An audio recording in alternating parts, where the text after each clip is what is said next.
Sa tanto nimo og pili, ang mahitabo ana mapaingon kas pinilian. Pero kung mahitabo man, ayaw na ikasakit, kayang gugma dili paunhanay. Wala man tuod ka nakauna, nag-inusara man pud ka sa iyang kasing-kasing.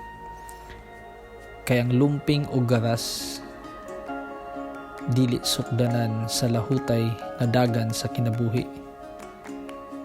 Ampingi ang tawong gitunol sa kahitasan, ang tawo nga dili ka pasakitan, bahalag sa mata sa uban. Napaingon lang kas pinilian.